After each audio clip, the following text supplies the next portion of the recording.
പടച്ചവനോട് കരം നീട്ടിയിട്ട് എന്റെ പ്രതിസന്ധി മാറ്റണമെന്ന് പറഞ്ഞത്. പൊന്നുമക്കള് മരിച്ചപ്പോഴല്ല, സമ്പത്ത് മുഴുവനും നശിച്ചപ്പോഴല്ല, അള്ളാഹു തന്റെ ശരീരത്തിൽ രോഗം കൊടുത്തപ്പോഴല്ല, പിന്നെ എപ്പോഴും അറിയോ? അവസാനം തന്റെ നാവിന് കൂടി അശക്തത ബാധിക്കുമെന്ന് കണ്ടപ്പോൾ ഇനി എനിക്ക് പിടിച്ചു നിൽക്കാൻ പറ്റില്ല തമ്പുരാനെ, ഇനി ഒരു സെക്കൻഡ് എനിക്ക് പിടിച്ചു നിൽക്കാൻ പറ്റില്ല തമ്പുരാനെ. ഇതുവരെയും ദിക്ർ ചൊല്ലാൻ എനിക്ക് നാവുണ്ടായിരുന്നു, ആ നാവിന്റെ ശക്തി കൂടി അങ്ങ് ക്ഷയിച്ചു പോയാ അല്ലാഹുവേ, പിന്നെ ഈ അയ്യൂബ് ജീവിച്ചിരുന്നിട്ട് കാര്യമുണ്ടോ? അയ്യൂബ ഇദ്നാദാ റബ്ബഹു അന്നീ മസ്സനിയൽ ളുർ വഅന്ത അർഹമുർ റഹീമീൻ. അയ്യൂബ് നബി അലൈഹിസ്സലാമിനെ ഓർക്കു നബിയെ, അല്ലാഹ് പറയുകയാ, ഓ മുസ്തഫായ നബിയെ, ഓ മുത്തു നബിയെ, മുഹമ്മദ് നബിയെ, അയ്യൂബ് നബിയെ പറ്റി ഒന്ന് ഓർക്കുന്നത് നല്ലതാണ് നബിയെ. ലോകത്തുള്ള വിശ്വാസ സമൂഹത്തോടുള്ള സംബോധനയാ. സഹോദരങ്ങളെ, നിങ്ങൾ അയ്യൂബ് നബിയെ പറ്റി ഒന്ന് ചിന്തിക്കുന്നത് നന്നായിരിക്കും. ഇപ്പോഴാ അയ്യൂബ് നബി അലൈഹിസ്സലാമിനെ നിങ്ങൾ ഓർക്കേണ്ട കാരണം എന്താണ്? ഇതിനാദാ റബ്ബഹു, അദ്ദേഹം പടച്ചവനെ വിളിച്ച് ദുആ ചെയ്തു. എന്താ വിളിച്ച് ദുആ ചെയ്തത്?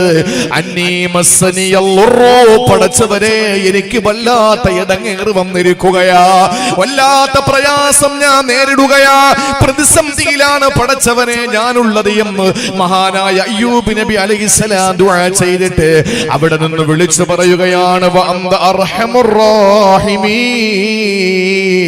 അല്ലാഹുവേ, പടച്ചവനെ നീ കരുണയുള്ളവനാ, നീ കാരുണ്യമുള്ളവനാ എന്ന് അല്ലാഹുവിനോട് അയ്യൂബ് നബി അലൈഹിസ്സലാം ദുആ ചെയ്തു. ഒന്ന് അപ്പൊ എന്തായിരുന്നു പ്രശ്നം? അയ്യൂബ് നബി അലൈഹിസ്സലാം അഭിമുഖീകരിച്ച രോഗം, കഠിനമായ സാമ്പത്തിക പ്രതിസന്ധി, കഠിനമായ കുടുംബക്കാർ മരണപ്പെട്ടു പോയതിന്റെ വ്യാകുലത, ഇതൊക്കെ അയ്യൂബ് നബി അലൈഹിസ്സലാം ക്ഷമിച്ചെങ്കിലും അള്ളാഹുവിന്റെ മുന്നിൽ ദുആ ചെയ്തത് തനിക്ക് ദിക്ർ ചൊല്ലാൻ കഴിയാതെ വന്നപ്പോൾ അയ്യൂബ് നബി അലൈഹിസ്സലാം അള്ളാഹുവിനോട് ദുആർന്നു, പടച്ചവനെ നീ ഇത് മാറ്റിത്തരണേ അല്ലാഹ്. എന്താ അള്ളാഹ് പറഞ്ഞത്? ഈ സൂറത്തിൽ തന്നെ അടുത്ത ആയത്തിൽ അല്ലാഹ് പറഞ്ഞത് എന്താണ്? ഫസ്തജ്ബ്നാ ലഹു വകശഫനാ മാ ബിഹി മിൻ ളുർ. അല്ലാഹ് പറയുകയാണ്, ഫസ്തജ്ബ്നാ ലഹു, ആ അയ്യൂബ് നബിക്ക് നാം ഉത്തരം കൊടുത്തു. ഫകശഫനാ മാ ബിഹി മിൻ ളുർ, ആ അയ്യൂബ് നബി അഭിമുഖീകരിച്ചു കൊണ്ടിരുന്ന പ്രതിസന്ധി നാം മാറ്റിക്കൊടുത്തു. സഹോദരങ്ങളെ, അവിടെ അല്ലാഹു പറഞ്ഞത് ദുആക്ക് ഉത്തരം കൊടുത്തുവെന്ന, അഭിമുഖീകരിച്ചു കൊണ്ടിരിക്കുന്ന പ്രശ്നങ്ങൾക്കുള്ള പരിഹാരം കണ്ടു എന്ന, ഉപേക്ഷിച്ചു പോയ ഭാര്യ തിരിച്ചു വന്നു, അല്ലാഹു സന്താനങ്ങളെ തിരിച്ചു കൊടുത്തു, അതിലധികവും കൊടുത്തു. ആരോഗ്യവാനായ അയ്യൂബ് നബി അലൈഹിസ്സലാമിന് അല്ലാഹു തആല അതുപോലെ ആരോഗ്യം തിരിച്ചു കൊടുത്തു. എല്ലാ സമ്പത്തും അയ്യൂബ് നബിയുടെ കാൽ ചുവട്ടിൽ തിരികെ എത്തുകയാ. പൊന്നുമക്കൾ അല്ലാഹുവിന്റെ അനുഗ്രഹത്താൽ വീട്ടിന്റെ മുറ്റത്ത് ഓടിക്കളിക്കുകയാ, ഭാര്യ തിരികെ വരികയാ. എല്ലാ അനുഗ്രഹങ്ങളും അയ്യൂബ് നബി അലൈഹിസ്സലാമിന് അല്ലാഹു മടക്കി കൊടുത്തു. അയ്യൂബ് നബി അലൈഹിസ്സലാം ദുആ ചെയ്തിട്ട് പറഞ്ഞത്, വഅന്ത അർഹമുർ റഹീമീൻ, അല്ലാഹുവേ നീ കാരുണ്യവാനാണ് എന്ന ഒരു വാക്ക് പറഞ്ഞപ്പോൾ അല്ലാഹു എല്ലാം മടക്കി കൊടുത്തു. അല്ലാഹു എല്ലാം മടക്കി കൊടുത്തു. ഒരു നിമിഷം നിങ്ങൾ ചിന്തിക്കണം, ഇവിടെ അയ്യൂബ് നബി അലൈഹിസ്സലാം ദുആ ചെയ്യാൻ രീതി പഠിപ്പിച്ചു തരാണ് നമുക്ക്. നബി തങ്ങൾക്ക് അല്ലാഹു ഇത് ഹിക്കായത്ത് ചെയ്ത് മുഹമ്മദ് മുസ്തഫ തങ്ങൾക്കും അവിടത്തെ അനുയായികൾക്കും എങ്ങനെയാണ് ദുആ ചെയ്യേണ്ടതെന്ന് പഠിപ്പിച്ചു തരാൻ. എങ്ങനെ ദുആരക്കണം? ഒന്ന് ഉത്തരം പറഞ്ഞ എന്താ? ഫസ്തജബ്നാ ലഹു, നാം അവർക്ക് ഉത്തരം കൊടുത്തു. വകശഫനാ മാ ബിഹി മിൻ ളുർ, അയ്യൂബ് നബി അഭിമുഖീകരിച്ച എന്തൊക്കെ പ്രശ്നമുണ്ടോ അതൊക്കെ മാറ്റി കൊടുത്തു. കാരണം എന്താണ്? അയ്യൂബ് നബി അലൈഹിസ്സലാം ദുആരെന്നപ്പോൾ ഒരു വാക്ക് പറഞ്ഞു. എന്ത് വാക്കാ പറഞ്ഞത്? വഅന്ത അർഹമുർ റഹീമീൻ. ദുആരക്കുമ്പോൾ ആദ്യം നമ്മൾ ചെയ്യേണ്ട കാര്യം അതാണ്. എന്താണെന്നറിയോ? പടച്ചവനെ പരമാവധി അങ്ങ് പുകഴ്ത്തുക, ആദ്യം നമ്മൾ ചെയ്യേണ്ടത്. നിങ്ങൾക്ക് മനസ്സിലാവുന്നുണ്ടോ? മനസ്സിലാവുന്നില്ലേ? ആദ്യം നമ്മൾ ഏത് ദുആ നമ്മൾ ചെയ്യുമ്പോഴും ആദ്യം എന്തു വേണം? അള്ളാഹുവിനെ പരമാവധി പുകഴ്ത്തണം. അതാണ് ഒന്നാമതായി നമ്മൾ ചെയ്യേണ്ടത്. 2 പ്രവാചകന്മാരുടെ കാര്യം തൽക്കാലം അവിടെ ഇരിക്കട്ടെ, ഞാൻ ഇത് പറഞ്ഞിട്ട് അവരിലേക്ക് വരാം. പരമാവധി പടച്ചവനെ പുകഴ്ത്തുക. ദുആ സ്വീകരിക്കപ്പെടുന്നതിന്റെ ഒന്നാമത്തെ കാരണം അയ്യൂബ് നബി അലൈഹിസ്സലാമിന്റെ ദുആ അല്ലാഹു സ്വീകരിച്ചത് അള്ളാഹുവിനെ അദ്ദേഹം പുകഴ്ത്തി. എപ്പോ?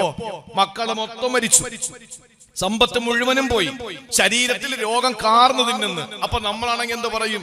നിനക്ക് എന്നെ മാത്രമേ കിട്ടിയുള്ളൂ പടച്ചോനെ, എന്തൊരു പരീക്ഷണമാ നീ തന്നത്, എന്റെ മക്കളെ മൊത്തം നീ തിരിച്ചെടുത്ത്.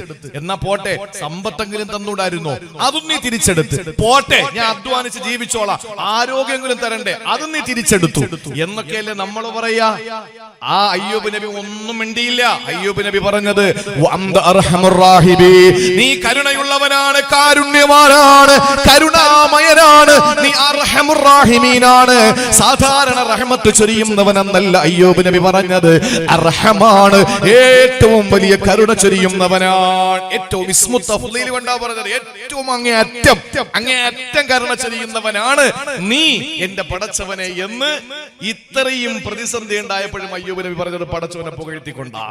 നമുക്ക് എന്തെങ്കിലും ബുദ്ധിമുട്ട് വരുമ്പോ, എന്തിനാ പടച്ചവനെ നീ എന്നെ എങ്ങനെ എന്നോട് കാണിക്കുന്നത്, എന്തിനാ റബ്ബെ നീ എന്നോട് മാത്രം ഇങ്ങനെ കാണിക്കുന്നത്, ഇങ്ങനെയൊന്നും ചോദിക്കരുത്. അല്ലാ നീ ഒക്കെ തന്നു, എനിക്ക് വിഷമങ്ങളൊക്കെ തന്നു, പ്രയാസമൊക്കെ തന്നു, പക്ഷേ ഞാൻ നിന്നെ വിടൂല. നീ കരുണയുള്ളവനാണ്, നീ സ്നേഹമുള്ളവനാണ്, നീ സ്നേഹസമ്പന്നനാണ് എന്ന് പറഞ്ഞ് അല്ലാഹ് അങ്ങോട്ട് പുകഴ്ത്തണം. ഏറ്റവും നല്ല പ്രാർത്ഥന ഏതാണ്? ദിവസവും 17 പ്രാവശ്യം നിർബന്ധമായി നമ്മൾ ചോദിക്കുന്ന ഒരു പ്രാർത്ഥനയുണ്ട്. ഏതാണ്? പറയ്. നിങ്ങൾ ഇങ്ങനെ മിണ്ടായിരിക്കുന്ന ഈ ഒമിക്രോ ഞാൻ കൊണ്ടുവന്നാണെന്നല്ല തോന്നുള്ളൂ. നിങ്ങൾ മിണ്ടി പ്രതികരിക്കേ. 17 വട്ടം നിർബന്ധമായി നമ്മൾ ചൊല്ലുന്ന ഒരു പ്രാർത്ഥന ഏതാ? ഫാത്തിഹ പ്രാർത്ഥനയല്ലേ? പ്രാർത്ഥന എവിടാ വരുന്നത്? ഏറ്റവും അവസാനം. ആദ്യം പറയുന്നത് എന്താ? അഊദു ബില്ലാഹി മിനശ് ശൈത്താനിർ റജീം. ഫാത്തിഹ അല്ല ഖുർആനും അല്ലെങ്കിൽ പോലും ഖുർആൻ ഓതുമ്പോ അഊദു ഓതണം എന്നുള്ളത് ഖുർആന്റെ സന്ദേശം. ഫഇദാ ഖറഅതൽ ഖുർആന ഫസ്തഈദ് ബില്ലാ. പക്ഷെ അഊദു എന്ന് തുടങ്ങുന്ന ആ വരി ഖുർആൻ അല്ല. അപ്പൊ അഊദു ഓതി നമ്മൾ ശൈത്താനെയൊക്കെ കളഞ്ഞിട്ട് പറയുന്നു ബിസ്മില്ലാഹിർ റഹ്മാനിർ റഹീം. റഹ്മാനും റഹീമുമായ അല്ലാഹുവേ, നിന്റെ നാമത്തിൽ ഞാൻ ആരംഭിക്കുകയാണ്. അർ റഹ്മാനിർ അൽഹംദുലില്ലാഹി റബ്ബിൽ ആലമീൻ. സർവ്വ ലോകത്തിന്റെയും സ്തുതി നിനക്കാണ്. ആലമുൽ അർവാഹ്, ആലമുൽ അർഹാം, ആലമുൽ അജ്സാം, ആലമുൽ ബർസഖ്, ആലമുൽ ആഖിറ. ഇത് ഈ ലോകത്തൊക്കെ നീയാണ് സർവ്വസ്തുതിക്ക് അർഹൻ, നിനക്കാണ് സർവ്വസ്തുതികളും എന്ന് പറഞ്ഞ് പടച്ചവനെ പരമാവധി ഇങ്ങനെ പുകഴ്ത്തുന്നു. വീണ്ടും പറയുന്നു അർ റഹ്മാനിർ റഹീം. അല്ലാഹുവേ, നീയാണ് റഹ്മാനും റഹീമും. പണ്ട് കാലങ്ങളിൽ നമ്മൾ അർത്ഥം വെക്കുന്നത് എന്താ? കരുണാനിധിയും കാരുണ്യവാനും. ഈ കരുണാനിധിയും കാരുണ്യവാനും എന്നുള്ളത് എല്ലാവരും വെക്കുന്ന അർത്ഥമാണ്. അത് അത്രേ ഉള്ളൂ എന്നാ കരുതുന്നത്. ഈ ആദ്യമായിട്ട് ഇസ്ലാമിനെ പഠിക്കുന്നവർ ചിന്തിക്കും ഇത് തമിഴ്നാട്ടിലെ മുൻ മുഖ്യമന്ത്രിയുടെ പേരെന്നാ കരുതുന്നത് കരുണാനിധി എന്ന് കേൾക്കുമ്പോ. അങ്ങനെയല്ല അർത്ഥം. അതിനൊക്കെ വിശാലമായ അർത്ഥമുണ്ട്. മലയാളത്തിന്റെ പരിഭാഷ വായിച്ചാൽ അങ്ങനെയൊക്കെ അബദ്ധത്തിൽ ചാടിപ്പോകും. അത്രേ ഉള്ളൂ എന്ന് ചിന്തിക്കും. എന്റെ പ്രിയപ്പെട്ട സഹോദരങ്ങളെ, റഹ്മാനായ റഹീമായ അല്ലാഹ് ഇവിടെ അധ്വാനിക്കുന്നവനും അധ്വാനിക്കാത്തവനും ഇവിടെ എല്ലാം കൊടുക്കും. റഹീം എന്ന് പറഞ്ഞ അധ്വാനിക്കുന്നവന് മാത്രം കൊടുക്കും പരലോകത്തില്. ഇവിടെ നിസ്കാരമുള്ളവനും ഇല്ലാത്തവനും മഴവെള്ളം കൊടുക്കും, ഇല്ലേ? എല്ലാവർക്കും സുഖം കൊടുക്കും. ഈ റഹ്മാൻ റഹീം എന്ന് പറയുന്ന ഈ 2 വാക്കുകളെ തന്നെ വിശദീകരിച്ചുകൊണ്ട് നിരവധി ചിന്തകന്മാർ എഴുതിയിട്ടുണ്ട്. മഴവെള്ളത്തിനാണ് റഹ്മാൻ എന്ന് പറയുന്നത്. കാരണം ഒരു അധ്വാനം ഇല്ലാതെ കിട്ടുന്നതാണ് മഴവെള്ളം. മറിച്ച് റഹീം എന്ന് പറഞ്ഞാൽ കിണറ്റിലെ വെള്ളമാണ്. കിണർ കുത്തുന്നവനെ വെള്ളം കിട്ടൂ, അതാണ് റഹീം. റഹ്മാൻ എന്ന് പറഞ്ഞാൽ ഇവിടെ നിസ്കാരമുള്ളവന് ഇല്ലാത്തവനൊക്കെ അല്ല സർവ്വ സൗഭാഗ്യങ്ങളും കൊടുക്കും. പക്ഷെ റഹീം എന്ന് പറഞ്ഞാൽ നിസ്കാരമുള്ളവന് മാത്രം ആഖിറത്തിലേക്ക് വേണ്ടി മാറ്റി വെച്ചിരിക്കുന്ന ഉന്നതമായ പദവി. അങ്ങനെ അള്ളാഹുവിനെ പരമാവധി പുകഴ്ത്തി വീണ്ടും പറയുന്നു പടച്ചവനെ മാലിക് യൗമിദ്ദീൻ. അവിടത്തെ ആ പരലോകത്തെ ഖിയാമത്തിന്റെ നാളിലുള്ള എല്ലാ അധികാരവും നിനക്കാണ്. ഇയ്യാക നഅ്ബുദു വ ഇയ്യാക നസ്തഈൻ. നിന്നെ മാത്രം ഞങ്ങൾ ആരാധിച്ച് നിന്നോട് മാത്രം ഞങ്ങൾ സർവ്വതും ചോദിക്കുന്നു. ഇത്രയും പറഞ്ഞ അള്ളാഹുവിനെ അങ്ങോട്ട് പുകഴ്ത്തി വെച്ചിട്ട് പറയുന്നു, അല്ലാഹ് ഇനി എനിക്ക് ചോദിക്കാനുള്ളത് എന്റെ പ്രാർത്ഥനയാണ്. ഇഹ്ദിനസ് സിറാത്തൽ മുസ്തഖീം. എന്നെ നേരായ വഴിയിൽ നടത്തണേ അല്ലാഹ്. അപ്പൊ ആ ഒരു കാര്യം ചോദിക്കാൻ വേണ്ടി എന്തൊക്കെ പറഞ്ഞു? മാലിക് യൗമിദ്ദീൻ പറഞ്ഞു, അർ-റഹ്മാനിർ റഹീം പറഞ്ഞു, അൽഹംദുലില്ലാഹി റബ്ബിൽ ആലമീൻ പറഞ്ഞു, ബിസ്മില്ലാഹിർ റഹ്മാനിർ റഹീം പറഞ്ഞു. ഇതൊക്കെ പറഞ്ഞ് പുകഴ്ത്തി വെച്ചിട്ട് നമ്മൾ പറയാണ്, അല്ലാഹുവേ ഇനി എനിക്ക് ചോദിക്കാനുള്ളത് ഇഹ്ദിനസ് സിറാത്തൽ മുസ്തഖീം, എനിക്ക് നേരായ വഴി നീ കാണിച്ചു തരണം. ഇതാണ് ഖുർആൻ പഠിപ്പിക്കുന്ന പ്രാർത്ഥന. ആദ്യം അവനെ അങ്ങോട്ട് പുകഴ്ത്തണം. അങ്ങനെ പുകഴ്ത്തിയാൽ അല്ലാഹു ആ സെക്കൻഡിൽ നമുക്ക് ഉത്തരം തരും. ഇവിടെ 2 ദിവസങ്ങൾക്ക് മുമ്പ് ഇതുപോലത്തെ ഒരു ലൈവ് പ്രസംഗത്തിൽ ഒരു കമന്റില് ഒരു നാസ്തികവാദി, ഒരു നിരീശ്വരവാദി, ഒരു ശൈത്താൻ അവൻ മെസ്സേജ് അയച്ചിരിക്കുന്നു, എന്ത് റബ്ബ് അവനെ പുകഴ്ത്താൻ വേണ്ടി കൊറോണത്തിനെ സൃഷ്ടിച്ചിരിക്കുന്നു, എന്തേ ആരും പുകഴ്ത്തിയില്ലെങ്കിൽ അവന് ഒരു വിജയിക്കാൻ പറ്റൂല എന്നൊക്കെ ചോദിച്ചിരിക്കുന്നു. അതിനൊന്നും മറുപടിയില്ല. അങ്ങനെയൊക്കെ പറഞ്ഞ ആളുകളൊക്കെ നല്ലോലെ മരിച്ചിട്ടുമില്ല. അവന്റെ ഒക്കെ ആഖിബത്ത് അത് ആ രീതിയിൽ തന്നെ ആയിരിക്കും. അതിൽ ഒരു സംശയവും.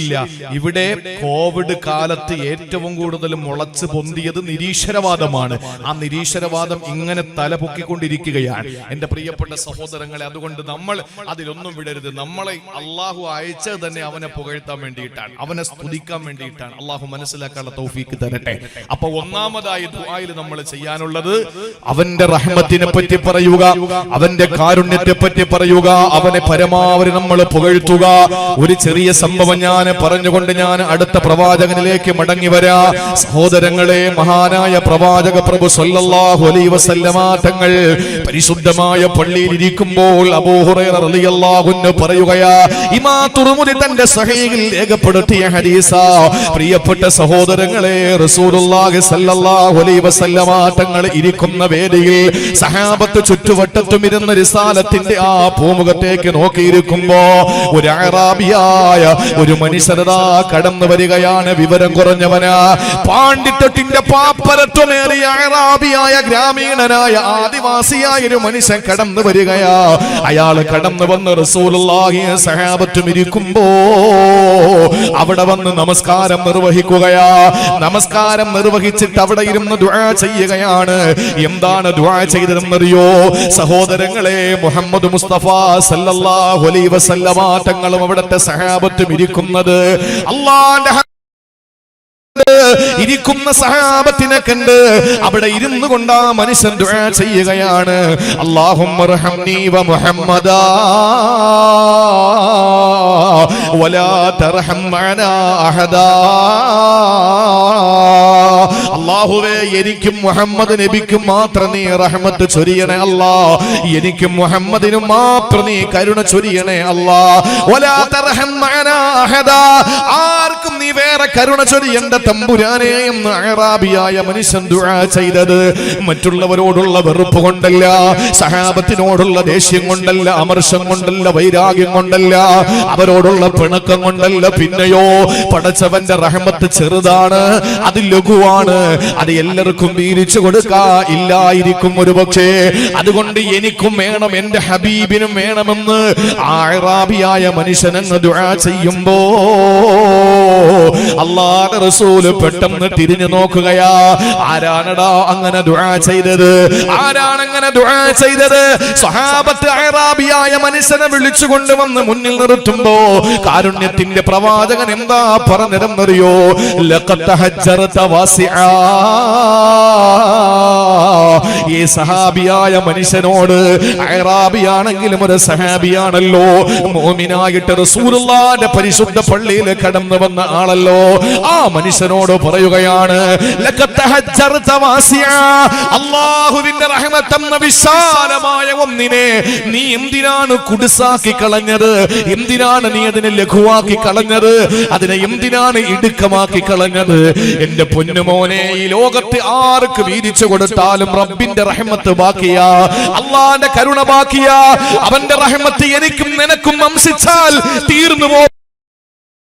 ലോകത്തുള്ള എല്ലാവർക്കും അത് വീതിച്ചു കൊടുക്കാം, ലോകത്തുള്ള എല്ലാവർക്കും അത് വീതിച്ചു കൊടുക്കാൻ പറ്റുന്ന ഒന്നല്ലേ.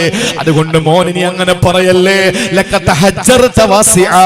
വിശാലമായ റബ്ബിന്റെ റഹ്മത്തിനെ അങ്ങ് ചുരുക്കി കാണിക്കല്ലേ മോനെ എന്ന് പറഞ്ഞ് അറാബിയായ മനുഷ്യനെ ആ വഴിക്കങ്ങ് വിടുമ്പോ കുറെ നേരം ആ മനുഷ്യൻ അങ്ങനെ തന്നെ അവിടെ ഇരുന്നു. അത് കഴിഞ്ഞപ്പോഴാണ് ആ പള്ളിയിൽ അദ്ദേഹം മൂത്രമൊഴിച്ചത്. ആ പള്ളിക്കകത്ത് അദ്ദേഹം മൂത്രമൊഴിച്ചു. അയറാബിയല്ലേ, ഒരു ഗ്രാമീണനല്ലേ, ആദിവാസിയല്ലേ, അയാൾക്ക് വിവരം കുറവാണല്ലോ. ആ മനുഷ്യൻ മദീനത്തെ പള്ളിയിലെ മൂത്രമൊഴിച്ചു. അത് കണ്ടപ്പോൾ സഹാബത്ത് വടിയും തടിയുമായി ഓടിയെടുക്കുകയാ. ആരടാ പള്ളിയിൽ മൂത്രമൊഴിച്ചത്, എന്തിനാണ് ആ മദീനയിൽ മൂത്രമൊഴിച്ചത് എന്ന് ചോദിച്ചുകൊണ്ട് വടിയും തടിയും എടുത്തു വരുമ്പോ കാരുണ്യത്തിന്റെ പ്രതീകമേ, റഹ്മത്തിന്റെ നാഥനെ, അല്ലാഹുവിന്റെ പ്രിയപ്പെട്ട പ്രവാചകനെ, അല്ലാഹുവിന്റെ ഹബീബ് അവിടെ നിന്ന് പറയുകയാണ്, ഏ സഹാബാ, നിങ്ങൾ എന്തായി കാണിക്കുന്നത്? അഹ്രിഖു അലൈഹി സജ്ലം മിമ്മാ, ഒരു ബക്കറ്റ് വെള്ളമെടുത്തങ്ങ് ഒഴിച്ചാ പോരെ, ഒരു ബക്കറ്റ് വെള്ളമെടുത്തതിലങ്ങ് ഒഴിച്ചാ പോരെ. എന്നിട്ട് അല്ലാഹുവിന്റെ റസൂല് പറഞ്ഞു, ഇന്നമാ ബുഇസ്തും മുയസ്സിരീ, നിങ്ങളെ അല്ലാഹു തആല എല്ലാവർക്കും ഗുണം ചെയ്യാൻ വേണ്ടി നിയോഗിച്ചതാ, എല്ലാവർക്കും ലഘുവാക്കി കൊടുക്കാൻ വേണ്ടി നിയോഗിച്ചതാ, എല്ലാവർക്കും നിങ്ങൾ വിനയത്തോടെ ഇടപെടാൻ വേണ്ടി നിങ്ങളെ നിയോഗിച്ചതാ, കാരുണ്യം വിതറാൻ വേണ്ടി നിങ്ങളെ നിയോഗിച്ചതാ. വലം തുബഅസൂ മുഅസ്സിരീ, നിങ്ങളെ ആരെയും അല്ലാഹു തആല പീഡിപ്പിക്കാൻ വേണ്ടിയിട്ട്, മർദ്ദിക്കാൻ വേണ്ടിയിട്ട്, കഷ്ടപ്പെടുത്താൻ വേണ്ടിയിട്ട്, ആരെയും മർദ്ദിക്കാൻ വേണ്ടിയിട്ട്, ആക്രമിക്കാൻ വേണ്ടി അല്ലാഹു നിങ്ങളെ അയച്ചിട്ടില്ല. ഇത് പറഞ്ഞുകൊണ്ട് അല്ലാഹുവിന്റെ ഹബീബ് സല്ലല്ലാഹു അലൈഹി വസല്ലമ തങ്ങൾ തന്റെ സഹാബത്തിനെ പഠിപ്പിക്കുമ്പോ, എന്റെ പ്രിയമുള്ള സഹോദരങ്ങളെ, അല്ലാഹുവിന്റെ റഹ്മത്തിനെ പറ്റിയിട്ട് വാചാലമായി നമ്മൾ പറയണം നമ്മുടെ ദുആയിൽ. അല്ലാഹ്, നീ എനിക്ക് കരുണ ചൊരിയുന്നവനാണ്, എന്നെ ഈ നിലയ്ക്ക് നീ എത്തിച്ചില്ല തമ്പുരാനെ. ഒരു രോഗം വരുമ്പോ എന്തേ അല്ലാഹുവേ നീ എനിക്ക് മാത്രം ഇങ്ങനെ രോഗം തന്നു എന്ന് ചോദിക്കാൻ പാടില്ല. നിങ്ങൾ പറയേണ്ടത്, ഞാൻ പറയേണ്ടത്, അല്ലാഹ്, എത്ര രോഗം നീ തന്നാലും, എന്തെല്ലാം അസുഖം നീ എനിക്ക് തന്നാലും, എന്റെ പടച്ചവനെ, നീ എനിക്ക് തന്ന കാരുണ്യം, എനിക്ക് തന്ന നിഅമത്ത്, എനിക്ക് തന്ന ബറക്കത്ത്, എനിക്ക് തന്ന സന്തോഷം, എനിക്ക് തന്ന സുഖം, എനിക്ക് തന്ന ആനന്ദം, എനിക്ക് തന്ന ആഹ്ലാദം, എനിക്ക് തന്ന എല്ലാ സംഭവങ്ങളും ഈ പറയപ്പെടുന്ന രോഗത്തോട് ബന്ധപ്പെടുത്തുമ്പോൾ, അല്ലാഹുവേ, നീ തന്ന പരീക്ഷണങ്ങൾ ഒന്നുമല്ലല്ലോ അല്ലാ.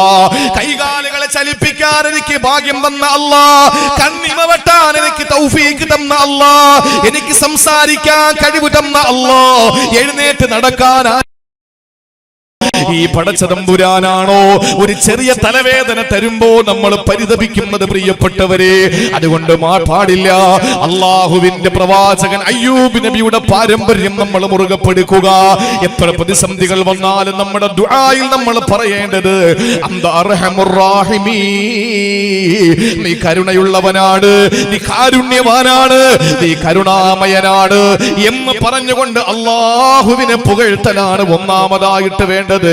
അങ്ങനെ പുകഴ്ത്തിയാൽ ഫസ്തജബ്നാ ലഹു ഫകശഫ്നാ മാ ബിഹി മിൻ ളുർ, എന്ത് പ്രതിസന്ധിയാണോ നമ്മൾ അഭിമുഖീകരിക്കുന്നത് അത് അല്ലാഹു അങ്ങ് മാറ്റിത്തരുന്നതാണ്. നമ്മൾ പടച്ചവനോട് ദുആ രക്കുമ്പോൾ എന്താ പറയുക? അല്ലാഹുവേ, പടച്ചവനെ, പ്രളയം തന്ന് ഞങ്ങളെ പരീക്ഷിച്ചല്ലോ, വീണ്ടും പ്രളയം തന്നല്ലോ, വീണ്ടും പ്രളയം തന്നല്ലോ, വീണ്ടും നിപ്പ തന്നല്ലോ, വീണ്ടും ഓക്കി തന്നല്ലോ, വീണ്ടും നീ പടച്ചവനെ കോവിഡ് തന്നല്ലോ, ഇപ്പൊ വകഭേദങ്ങൾ വന്നുകൊണ്ടിരിക്കുകയാ. എന്തിനാ നീ ഞങ്ങളെ ഇങ്ങനെ പരീക്ഷിക്കുന്നത്? എന്തിനാ നീ ഞങ്ങളെ ഇങ്ങനെ കഷ്ടപ്പെടുത്തുന്നത്? ചോദിക്കല്ലേ ഉമ്മ, ഒരിക്കലും അങ്ങനെ പറയല്ലേ ഉമ്മ. അള്ളാഹുവിനോട് ദുആ രക്കേണ്ടത് എങ്ങനെയാണ്? പടച്ചവനെ, നീ എന്ത് പരീക്ഷണം തന്നാലും, എന്ത് പ്രതിസന്ധികൾ തന്നാലും നീ ഞങ്ങളോട് സ്നേഹം കാണിക്കുന്നവനാ, നീ സ്നേഹസമ്പന്നനാ, കരുണയുള്ളവനാ, നീ ഞങ്ങളെ ഒരു സ്ഥലത്ത് തള്ളിക്കളയാത്തവനാ, ഒരിക്കലും ഞങ്ങളെ കരയിപ്പിക്കാത്തവനാ. ഒരു മാതാവിന് തന്റെ പ്രിയപ്പെട്ട മകനോടുള്ള സ്നേഹത്തെക്കാൾ 100 ഇരട്ടിയാണ് മുസ്ലിമേ. ഒരു പെറ്റുമ്മാക്ക് തന്റെ പ്രിയപ്പെട്ട പൊന്നുമോനോടുള്ള സ്നേഹത്തെക്കാൾ 100 ഇരട്ടിയാണ് അല്ലാഹുവിന്റെ അടിമകളോടുള്ള സ്നേഹമെന്ന് മനസ്സിലാക്കണേ. ആ ഒരു സ്നേഹത്തിന്റെ പേരിൽ പടച്ചവനെ പരമാവധി മദ്ഹ് ചെയ്ത്, ഹംദ് ചെയ്ത്, സ്തുതി കീർത്തനങ്ങൾ പറഞ്ഞ് അല്ലാഹുവിനോട് ദുആ ചെയ്താൽ ആ ദുആക്ക് ഉത്തരം കിട്ടുമെന്ന് അയ്യൂബ് നബിയുടെ കഥയിലൂടെ, ചരിത്രത്തിലൂടെ അല്ലാഹു തന്നെ സൂറത്തുൽ അംബിയായിലൂടെ നമ്മളെ പഠിപ്പിക്കുമ്പോ, സഹോദരങ്ങളെ, ദുആ ചെയ്യുമ്പോൾ സ്വീകരിക്കപ്പെടാൻ ഒന്നാമതായിട്ട് നമ്മൾ ചെയ്യേണ്ടത് അല്ലാഹുവിനെ പുകഴ്ത്തലാണ്. ഒന്നാമതായിട്ട് അല്ലാഹുവിനെ പുകഴ്ത്തലാണ്. മറക്കരുത്, ഓർത്തു വെക്കണം. ഓർത്തു വെക്കണം. അല്ലാഹു തൗഫീഖ് നൽകി അനുഗ്രഹിക്കുമാറാവട്ടെ. രണ്ടാമത്തെ പ്രവാചകൻ ഏത് പ്രവാചകനാ? മഹാനായ യൂനുസ് നബി അലൈഹിസ്സലാം. യൂനുസ് നബി അലൈഹിസ്സലാം എന്ത് പ്രതിസന്ധിയിലായിരുന്നു? എങ്ങനെ ദുആ ചെയ്തത്? ഉത്തരം എങ്ങനെ കൊടുത്തു? നമ്മുടെ ജീവിതത്തിൽ ഒരുപക്ഷെ അങ്ങനെ ഒരു അവസ്ഥ നാം നേരിട്ട് കൊണ്ടിരിക്കുന്ന ഒരു കാലമാകാം ഇത്. ശരിയല്ലേ? ചിന്തിക്കിൻ എന്റെ പ്രിയപ്പെട്ട സഹോദരങ്ങളെ. യൂനുസ് നബി അലൈഹിസ്സലാം നീനവ എന്ന് പറയുന്ന പ്രദേശത്തേക്ക് നിയോഗിക്കപ്പെട്ട പ്രവാചകനാണ്. നാഴികയ്ക്ക് 40 വട്ടം പ്രസംഗിച്ച് നടന്നു. യൂനുസ് നബിയെ കാണുമ്പോൾ ആളുകൾ ചെവികളിൽ വിരലുകൾ മുറുക്കി ചേർത്ത് വിരലുകൾ തിരികെ കയറ്റി എനിക്ക് കേൾക്കണ്ട എന്ന് പറഞ്ഞ് ഓടി ഒളിച്ചു. യൂനുസ് നബി അലൈഹിസ്സലാമിനെ ഉൾക്കൊള്ളാൻ ജനത തയ്യാറായില്ല. യൂനുസ് നബി അലൈഹിസ്സലാം അടുത്തേക്ക് വരുമ്പോൾ ജനങ്ങൾ ഓടി മാറാൻ തുടങ്ങി. യൂനുസ് നബി അലൈഹിസ്സലാത്തു വസ്സലാം എന്തു പറഞ്ഞാലും അംഗീകരിക്കാൻ ആളുകൾ തയ്യാറായില്ല. ആ സമയത്ത് ദേഷ്യം വന്നു. അവസാനം അവിടെ നിന്ന് ഇനി ഇവിടെ നിന്നിട്ട് ദഅവത്ത് നടത്തിയിട്ട് കാര്യമില്ലെന്ന് മനസ്സിലാക്കിയിട്ട് യൂനുസ് നബി അലൈഹിസ്സലാം അവിടെ നിന്ന് നാട് വിട്ട് പോകാൻ വേണ്ടി കപ്പലിൽ കയറി. ചരിത്രമറിയാൻ ഞാനത് പറഞ്ഞ് നിങ്ങളെ വിരസതയിലാക്കുന്നില്ല. ആ കപ്പലിൽ കയറുമ്പോൾ സഹോദരങ്ങളെ, കപ്പലിൽ നിന്ന് അദ്ദേഹത്തെ കടലിലേക്ക് വലിച്ചെറിയപ്പെടുന്ന സാഹചര്യം ഉണ്ടായി. അങ്ങനെ ആ കടലിലേക്ക് വലിച്ചെറിയപ്പെടുമ്പോൾ അല്ലാഹു യൂനുസ് നബി അലൈഹിസ്സലാത്തു വസ്സലാമിനെ വിഴുങ്ങണമെന്നും ആ യൂനുസിന്റെ ഒരു രോമം പോലും കരിയാൻ പാടില്ലെന്നും ഒരു മാംസം പോലും ഇളകാൻ പാടില്ലെന്നും ഒരു എല്ല് പോലും പൊട്ടിപ്പോകാൻ പാടില്ലെന്നും അല്ലാഹു തആല മത്സ്യത്തിന് നിർദ്ദേശം കൊടുത്തു. അങ്ങനെ മത്സ്യം യൂനുസ് നബിയെ വിഴുങ്ങി. യൂനുസ് നബി അലൈഹിസ്സലാത്തു വസ്സലാമിനെയും വിഴുങ്ങി. ആ മത്സ്യം കടലിന്റെ അടിത്തട്ടിലേക്ക് പോയി, മത്സ്യത്തിന്റെ ലോകത്തേക്ക് പോയി. അങ്ങനെ മത്സ്യങ്ങളുടെ ലോകത്തേക്ക് ചെന്ന ആ മത്സ്യം യൂനുസ് നബി അലൈഹിസ്സലാമിനെ വിഴുങ്ങിയിട്ടാണ് പോകുന്നത് എന്ന് മറ്റു മത്സ്യങ്ങൾക്കറിയില്ല. അങ്ങനെ യൂനുസ് നബി അലൈഹിസ്സലാത്തു വസ്സലാമിനെയും കൊണ്ട് ആ മത്സ്യത്തിന്റെ ലോകത്തേക്ക് പോകുമ്പോൾ ആ മത്സ്യത്തിന്റെ ലോകത്തിൽ എന്തോ ഒരു മർമ്മര ശബ്ദം കേട്ടു. യൂനുസ് നബി അലൈഹിസ്സലാം അല്ലാഹുവിനോട് ചോദിച്ചു, മഹാദാ, ഇതെന്താ ഒരു ശബ്ദം കേൾക്കുന്നല്ലോ എന്ന് പറഞ്ഞു. ആ സമയത്ത് അല്ലാഹു പറഞ്ഞു, ഹാദാ തസ്ബീഹു ദവാബിൽ മാ, കടലിലെ മത്സ്യങ്ങൾ എനിക്ക് വേണ്ടി തസ്ബീഹ് ചൊല്ലുന്ന ശബ്ദമാണ് നിങ്ങൾ കേൾക്കുന്നത് എന്ന് പറഞ്ഞു. ആ സമയത്താണ് യൂനുസ് നബി അലൈഹിസ്സലാം മത്സ്യത്തിന്റെ ഉദരത്തിൽ കിടന്ന് നിലവിളിച്ചത്. വിശുദ്ധ ഖുർആൻ ഇതേ അംബിയാ അടുത്ത ആയത്തിൽ വിശദീകരിക്കുന്നുണ്ട്. എന്ത് പ്രതിസന്ധി ഉണ്ടായിരുന്നത്? ആളുകളടുത്ത് പറഞ്ഞിട്ട് കേൾക്കുന്നില്ല, മക്കളെ നന്നാക്കാൻ നോക്കിയിട്ട് നടക്കുന്നില്ല. ഉമ്മമാർക്കുള്ള പരാതി അതല്ലേ? ചില ആളുകൾ പറയും ഉമ്മമാര് നന്നായിട്ട് വേണ്ടേ മക്കള് നന്നാവാൻ. ഇന്ന് ഏറ്റവും കൂടുതൽ ദ്വാരക്കാൻ പറയുന്നത്, ഉസ്താദെ മൊബൈലിന് അടിമപ്പെട്ടു പോയി മക്കളൊന്ന് ദ്വാരക്കണം അല്ലേ? ഞങ്ങളുടെ മക്കള് മൊബൈലിന് അടിമപ്പെട്ടു പോയി, ഒന്ന് ദ്വാരക്കും ഉസ്താദെ എന്ന് സഹോദരിമാര് പറയും. എന്താ കാര്യം? മക്കളെ നേരായ മാർഗത്തിൽ കൊണ്ടുവരാനുള്ള താല്പര്യം കൊണ്ട് പറയുന്നവരൊക്കെ ഉണ്ടാകാം. പക്ഷെ അതല്ല മെയിൻ പ്രശ്നം. ഈ ഓൺലൈൻ ക്ലാസ് വന്നപ്പോ സഹോദരിമാർക്ക് മൊബൈൽ കിട്ടാനില്ല, അതാ പ്രശ്നം. അതെല്ലാം കൂടെ മക്കൾ കൊണ്ടുപോയില്ലേ? ഒന്നും പറയാൻ പറ്റില്ല. ഇതെല്ലാം കൂടെ മക്കൾക്ക് കൊടുക്കേണ്ടി വന്നു. വാപ്പ കൊടുക്കുവോ? വാപ്പ കൊടുക്കൂല. വാപ്പ പറയും ബിസിനസിന്റെ മൊത്തം ഇതിനകത്താണ്, അതുപോലെ തന്നെ എന്റെ സംഘടനയുടെ മൊത്തം കാര്യം ഇതിനകത്താണ്, എന്റെ പാർട്ടിയുടെ മൊത്തം കാര്യം ഇതിനകത്താണ്, അപ്പൊ ഇത് പറ്റൂല, അതൊന്നും നടക്കൂല എന്ന് പറഞ്ഞ് അവനെ വരട്ടും. പിന്നെ പാവപ്പെട്ട അടുക്കള അന്താരാഷ്ട്രമാക്കി മാറ്റുന്ന ഉമ്മമാർക്കല്ലാതെ പിന്നെ ആർക്കാ കൊടുക്കാൻ പറ്റുക? അവര് ഗത്യന്തരമില്ലാതെ കൊടുക്കും. എന്നാൽ അതൊരു മിസ്യൂസ് ചെയ്തുകൊണ്ട് അതിനെ മുതലെടുപ്പ് നടത്തിക്കൊണ്ട് മക്കൾ 24 മണിക്കൂറും അത് ചെയ്യാനുണ്ട് ഇത് ചെയ്യാനുണ്ട് എന്ന് പറഞ്ഞിട്ട് ഉമ്മാക്ക് മൊബൈൽ കൊടുക്കൂല. അതാണ് ഇവിടുത്തെ പരാതി. വേറെ ഒന്നുമല്ല. നിങ്ങൾ നോക്കും, മക്കളെ നന്നാക്കാൻ നോക്കിയിട്ട് നടക്കാത്തതിന്റെ പേരിൽ നാട് വിട്ടിട്ട് കാര്യമില്ല. നമ്മൾ ഒരു കാര്യം, ഇസ്ലാമിന്റെ നിയമങ്ങൾ ആളുകളുടെ മുമ്പിൽ വിളിച്ചു പറയുന്നതിന്റെ പേരിൽ ഒരു കാശുകാരന്റെയും കീശയിലെ കാശ് മോഹിച്ചുകൊണ്ട് ഒന്നും നമ്മൾ പറയാൻ മടിക്കേണ്ടി വരരുത്. ഒരു അധികാരിയുടെയും അധികാരത്തിന്റെ ഹുങ്കുപയോഗിച്ചുകൊണ്ട് അവന്റെ അഹങ്കാരത്തിന്റെ പേരിൽ നമ്മെ വേട്ടയാടുമെന്ന് ഭയപ്പെട്ടുകൊണ്ട് ദീനിന്റെ ഒരു വിഷയവും മറച്ചു വെക്കാൻ നമ്മൾ തയ്യാറാകരുത്. ആരുടെയും ഒന്നും നമ്മൾ ഒരു പ്രീതിയും നമുക്ക് വേണ്ട. പീഡനങ്ങളും പ്രീണനങ്ങളും വിശുദ്ധമായ ദീൻ പറയുന്നതിനോ പറയാതിരിക്കുന്നതിനോ തടസ്സമാകാൻ പാടില്ല. അങ്ങനെ ഒരു തീരുമാനം നമ്മൾ എടുക്കണം. വല്ലാത്തൊരു പ്രതിസന്ധിയിലൂടെ ദീൻ കടന്നു പോയിക്കൊണ്ടിരിക്കുന്നത്. സമുദായത്തിനകത്തും പുറത്തുമുള്ള തൽപര കക്ഷികൾ വിശുദ്ധമായ ഇസ്ലാമിന്റെ സ്വത്വബോധത്തെ ചോദ്യം ചെയ്തുകൊണ്ടിരിക്കുമ്പോൾ ആമത്തോടിൽ ഭീരുക്കളായി ആമത്തോടിൽ ഒളിക്കാൻ ഒരു പണ്ഡിതന് കഴിയില്ല. ഒളിച്ചോടുന്നത് എവിടേക്കാണ്? എങ്ങോട്ടാ ഒളിച്ചോടുക? പള്ളിയിലെ ഇമാമാകുമ്പോ ആ ജനങ്ങളോട് പരിശുദ്ധമായ ഇസ്ലാമിനെ പറ്റി പറയുമ്പോൾ, പലിശയെ പറ്റി പറയുമ്പോൾ ധൈര്യമായിട്ട് ഇമാമിന് പറയാൻ കഴിയണം. അപ്പോ ആളുകൾ പറയും, ഇല്ല, ഇവിടുത്തെ ഒരു പ്രമാണി പലിശക്കാരനാണ്, പോയി പണി നോക്കടാ. ആരടാ ഇവിടുത്തെ പലിശക്കാരന്? അവൻ 73 ശാഖയാണ്, 70-ലധികം ശാഖയാണ് അള്ളാഹു പലിശയ്ക്ക് കൊടുക്കുന്നത്. ആ പലിശയ്ക്ക് കൊടുക്കുന്ന 70-ലധികം വരുന്ന ശാഖകളിൽ ഏറ്റവും ചെറിയ ശാഖയ്ക്ക് അള്ളാഹു കൊടുക്കുന്ന ശിക്ഷ സ്വന്തം മാതാവിനെ വ്യഭിചരിക്കുന്നതിന് സമാനമാണ് എന്ന് ചങ്കൂട്ടത്തോടെ പറയാൻ ഒരു ഇമാമ് തയ്യാറാകണം. അതിനെന്ത് വേണം? ഈ പണക്കാരനാകുന്ന പലിശക്കാരന്റെ പോക്കറ്റിൽ കിടക്കുന്ന ഗാന്ധി തല എന്റെ പോക്കറ്റിൽ വരാൻ പാടില്ല. ആർജവത്തോടുകൂടി ദീൻ പറയാൻ നമ്മൾ തയ്യാറാകണം. എങ്ങോട്ടാ ഒളിച്ചോടുക? കള്ളു കുടിക്കുന്നു. ക്രിസ്മസ് രാത്രിയിൽ കേരളം എന്ന സാക്ഷര കേരളത്തിലെ പ്രബുദ്ധരായ ദൈവത്തിന്റെ സ്വന്തം നാടെന്ന് അവകാശപ്പെടുന്ന ഈ കാസർഗോഡ് മുതൽ അങ്ങ് കന്യാകുമാരി വരെയുള്ള ഈ കേരളത്തിന്റെ തലസ്ഥാനം നഗരി അടക്കമുള്ള ഈ മുഴുവൻ ഈ 14 ജില്ലകളും കൂടി ചേർന്നുകൊണ്ട് കുടിച്ചു തീർത്തത് 65 കോടി രൂപയുടെ കുടിയാ.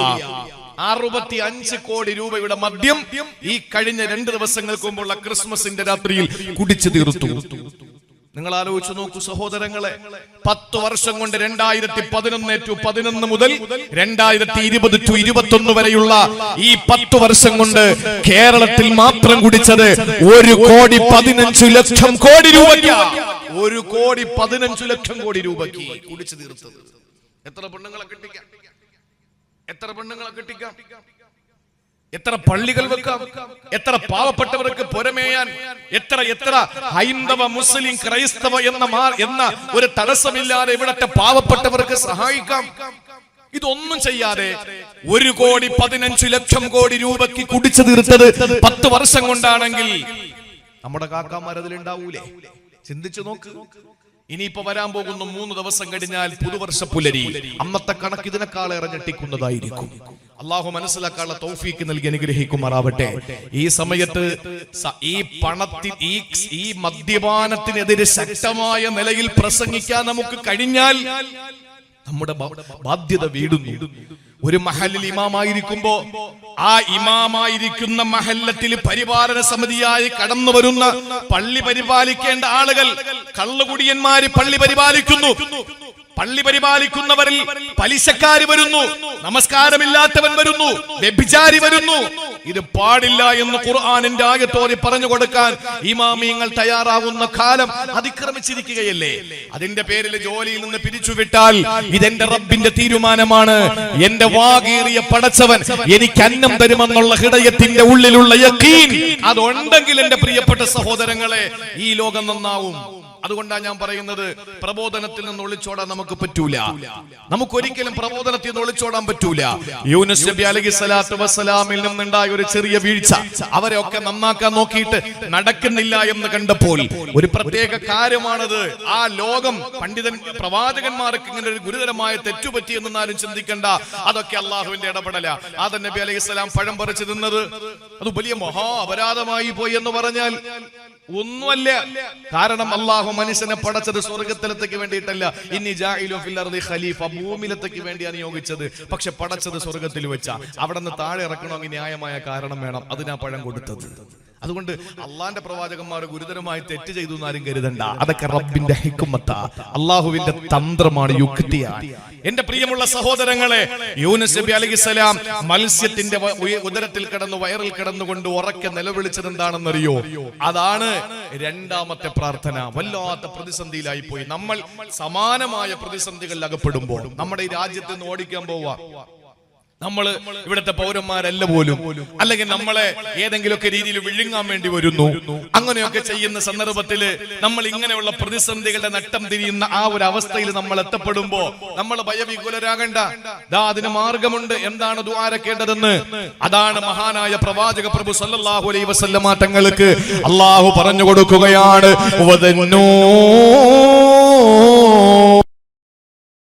യൂനുസ് നബിയെ കൂടി ഓർക്കുക നബിയേ.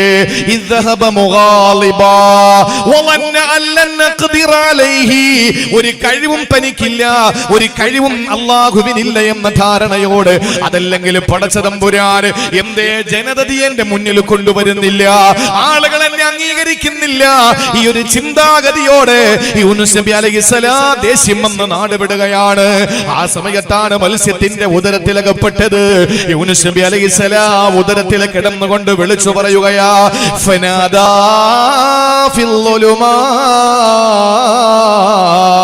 അല്ലാ ഇലാഹ ഇല്ലാ അൻത സുബ്ഹാനക ഇന്നി കുന്തു മിനൽ ളാലിമീൻ.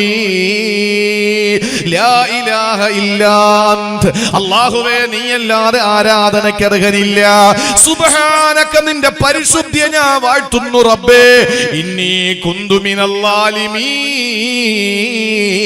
ഞാൻ അക്രമം ചെയ്തു പോയ തമ്പുരാനെ എന്ന് ദുആ ചെയ്തു. ആ സമയത്ത് അല്ലാഹു മറുപടി കൊടുക്കുകയാണ്, ഫസ്തജബ്നാ ലഹു വനജൈനാഹു മിനൽ ഗം. യൂനുസ് നബി അലൈഹിസ്സലാമിന് നാം ഉത്തരം കൊടുത്തു, അദ്ദേഹത്തിന്റെ മനപ്രയാസത്തിൽ നിന്ന് നാം രക്ഷപ്പെടുത്തി. ഏ സഹോദരിമാരെ ശ്രദ്ധിക്കണേ, എന്നെ കേൾക്കുന്ന പ്രിയപ്പെട്ട ചെറുപ്പക്കാരാ, രണ്ടാമത്തെ പ്രവാചകൻ ആരാണ്? യൂനുസ് നബി അലൈഹിസ്സലാം. എന്തേ യൂനുസ് നബി അലൈഹിസ്സലാം ദുആ ചെയ്തത്? അല്ലാഹുവേ, ഞാൻ നിന്നെ, നീ മാത്രമാണ് ആരാധ്യനെന്ന് വിശ്വസിക്കുന്നു, നിന്റെ പരിശുദ്ധി ഞാൻ വാഴ്ത്തുന്നു. എനിക്കാണ് തെറ്റ് പറ്റിയത് റബ്ബേ, ഇന്നി കുന്തു മിനൽ ളാലിമീൻ, ഞാനാണ് തെറ്റ് ചെയ്തത് തമ്പുരാനെ, എനിക്ക് അക്രമം ചെയ്തു പോയി, ഞാൻ എന്റെ ശരീരത്തോട് ദുൽമ കാണിച്ചു പോയി എന്ന് അല്ലാഹുവിനോട് സ്വന്തം കുറ്റമേറ്റു പറഞ്ഞപ്പോ അല്ലാഹ് പറഞ്ഞു, ഫസ്തജബ്നാ ലഹു വനജൈനാഹു മിനൽ ഗമ്മി. ഉത്തരം കൊടുത്തു, നാം പ്രയാസത്തിൽ നിന്ന് മാറ്റി രക്ഷപ്പെടുത്തി. പിന്നെ പറയുന്നുണ്ട്, വകദാലിക നുൻജിൽ മുഅ്മിനീൻ, ലോകത്തുള്ള എല്ലാവരെയും ഞാൻ ആ പ്രയാസത്തിൽ നിന്ന് രക്ഷപ്പെടുത്താം. പക്ഷെ എന്ത് പറയണം? ദുആ ചെയ്യേണ്ട രണ്ടാമത്തെ രീതി ഒന്നെന്താ? ഒന്നേതാണ്? ഒന്നാമത്തേതാ? അല്ലാഹുവിന്റെ കാരുണ്യത്തെ വർണ്ണിക്കുക. അല്ലാഹുവേ നീ കരുണയുള്ളവനാണെന്ന് പറയാ, മറക്കരുത്. രണ്ടാമത്തേത് നമ്മുടെ ളുഅഫ് റബ്ബിനോട് പറയാ, നമ്മുടെ കുറവുകൾ, നമ്മുടെ ബലഹീനത. അല്ലാഹ്, ഞാൻ ഒന്നുമല്ല റബ്ബേ, ഇന്നി കുന്തു മിനൽ ളാലിമീൻ, റബ്ബേ ഞാൻ അക്രമം ചെയ്തു പോയി, ഞാൻ പാപിയാ റബ്ബേ. ഇമാം ഷാഫി റളിയല്ലാഹു അൻഹു പറഞ്ഞത് എന്താണ്?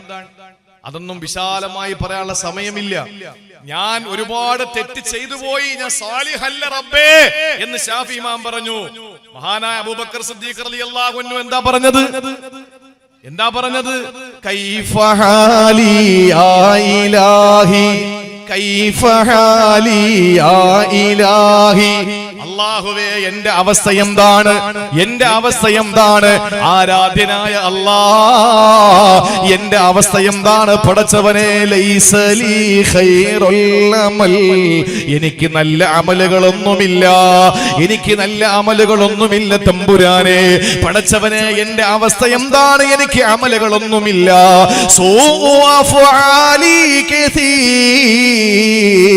എന്റെ എല്ലാ തിന്മകളും മികച്ചു നിൽക്കുകയാ, എന്റെ തിന്മകളെല്ലാം മികച്ചു നിൽക്കുകയാണ്. മഹാനായ സയ്യിദുനാ അബൂബക്കർ സിദ്ദീഖ്, ലോകത്തുള്ള മുഴുവൻ മനുഷ്യന്റെയും ഈമാൻ എടുക്ക് പ്രിയപ്പെട്ടവരെ, അമ്പിയാക്കളെ കഴിഞ്ഞ ബാക്കി മുഴുവൻ ആളുകളുടെ ഈമാൻ എടുക്ക്. മഹാനായ ശൈഖ് മുഹയ്യിദ്ദീൻ അബ്ദുൽ ഖാദിറുൽ ജീലാനി റളിയല്ലാഹു അൻഹു അടക്കമുള്ള, അഹ്മദുൽ കബീർ റിഫായി റളിയല്ലാഹു അൻഹു അടക്കമുള്ള, അബുൽ ഹസൻ ശാദുലി തങ്ങൾ അടക്കമുള്ള, ഇബ്രാഹിം ദസ്സൂഖി തങ്ങൾ അടക്കമുള്ള, അഹ്മദുൽ ബദവി തങ്ങൾ അടക്കമുള്ള, ഖാജാ ബഈരുദ്ദീൻ അൽ ജിസ്തി അൽ അജ്മീരി സഞ്ചരി റളിയല്ലാഹു അൻഹു അടക്കമുള്ള ലോകത്തുള്ള മുഴുവൻ മശായിഖുമാരുടെയും ഈമാൻ എടുക്ക്, സാധാരണക്കാരുടെ ഈമാൻ എടുക്ക്. ഈ ലോകത്താകാശത്തിന്റെ കീഴിൽ ഭൂമിയുടെ മുകളിലുള്ള മുഴുവൻ മനുഷ്യന്റെയും ഈമാൻ എടുക്ക്. എന്നിട്ട് തുലാസിന്റെ ഒരു തട്ടിൽ വെക്കുക, അടുത്ത തട്ടിൽ അബൂബക്കർ തങ്ങളുടെ ഈമാൻ വെക്കുക. അബൂബക്കർ തങ്ങളുടെ തങ്ങളുടെ ഈമാൻ വെക്കുക. അബൂബക്കർ സിദ്ദീഖ് തങ്ങളുടെ ഈമാനിന് ഭാരം കൂടുതലാ. അവ്വലു മൻ ആമന ബി അബൂബക്കർ, എന്നെ കൊണ്ട് ആദ്യം വിശ്വസിച്ചത് എന്റെ അബൂബക്കറാ. അവ്വലു മൻ സവ്വജനി അബൂബക്കർ, പൊന്നുമോളെ ആയിഷ എനിക്ക് കെട്ടിച്ചു തന്നത് എന്റെ അബൂബക്കറാ. അവ്വലു മൻ ദഖലൽ ജന്ന മഇ അബൂബക്കർ, ആദ്യമായി എന്റെ കൂടെ സ്വർഗ്ഗപ്രവേശനം ലഭിക്കുന്നത് അബൂബക്കറാ. അബൂബക്കർ സിദ്ദീഖ് തങ്ങൾ ആദ്യത്തെ സഹാബിയാ. ഖുർആനിൽ അല്ലാഹുവിന്റെ ഹബീബിന്റെ സാഹിബ് എന്ന് പറഞ്ഞ സഹാബിയാ. അശ്റഫുൽ മുബശ്ശരീങ്ങളിൽ ഒന്നാമനാ, ഖുലഫാഉർ റാഷിദീങ്ങളിൽ ഒന്നാമനാ, സഹാബാക്കളിൽ ഒന്നാമനാ, സ്വർഗ്ഗപ്രവേശകരിൽ ഒന്നാമനാ, എല്ലാറ്റിലും ഒന്നാമനായ സിദ്ദീഖ് തങ്ങൾ പറയുകയാണ്, കൈഫ ഹാലി യാ ഇലാഹി, അല്ലാഹുവേ എന്റെ അവസ്ഥ എന്താ, എന്റെ അവസ്ഥ എന്താ. ലൈസ ലീ ഖൈറുൽ അമൽ, എനിക്ക് നല്ല അമലുകളൊന്നുമില്ല. സൂഅ ഫഅലി കസീർ, എനിക്ക് ധാരാളം തിന്മകളുണ്ട് തമ്പുരാനെ എന്ന് ദുആ ചെയ്ത് അല്ലാഹുവിന്റെ മുമ്പിൽ പൊട്ടിക്കരഞ്ഞത് സിദ്ദീഖ് തങ്ങളാണെങ്കിൽ, രണ്ടാമതായിട്ട് നമ്മൾ ചെയ്യേണ്ടത് നമ്മുടെ ളുഅഫ് റബ്ബിനോട് പറയലാ. യൂനുസ് നബി അങ്ങനാണ് പറഞ്ഞത്, ലാ ഇലാഹ ഇല്ലാ അൻത സുബ്ഹാനക ഇന്നി കുന്തു മിനൽ ളാലിമീൻ, ഞാൻ അക്രമം ചെയ്തു പോയി റബ്ബേ, ഞാൻ ളുൽമ് ചെയ്തു പോയി റബ്ബേ, അതുകൊണ്ട് എനിക്ക് പൊറുക്കണം നാഥാ എന്ന് പറഞ്ഞുകൊണ്ട് യൂനുസ് നബി അലൈഹിസ്സലാം ദുആ ചെയ്തു. അതുകൊണ്ട് തന്നെ അല്ലാഹ് പറഞ്ഞു, ഫസ്തജ്ബ്നാ ലഹു, അവർക്ക് നാം ഉത്തരം കൊടുത്തു. വനജൈനാഹു മിനൽ ഗം, മനപ്രയാസത്തിൽ നിന്ന് നാം രക്ഷപ്പെടുത്തി. അല്ലാഹു ഉത്തരം കൊടുത്തു. എന്താ ദുആരക്കുമ്പോൾ രണ്ടാമത് ചെയ്യേണ്ടത്? ഒന്ന്, അല്ലാഹുവിനെ പരമാവധി പുകഴ്ത്തുക. ഇന്നത്തെ രാത്രിയിലെ ദുആ പോലെ ചെയ്യാൻ വേണ്ടിയിട്ടാ പറയുന്നത്. അള്ളാഹു നിങ്ങൾക്ക് അതിനുള്ള ഭാഗ്യം തരട്ടെ, എനിക്ക് ഭാഗ്യം തരട്ടെ. നിങ്ങൾ അങ്ങനെ ദുആരക്കുമ്പോ അതിന്റെ ഒരു പ്രതിഫലം ഈ സാധുവിന് കിട്ടും, എന്റെ ഉസ്താദുമാർക്ക് കിട്ടും. അങ്ങനെ കിട്ടി അവസാനം അഷ്റഫുൽ വറ അഹ്മദ് മുജ്തബ റൂഹി ഫിദാ നബി മുഹമ്മദ് മുസ്തഫ സല്ലല്ലാഹു അലൈഹി വസല്ലം തങ്ങൾക്കും എത്തിച്ചേരും.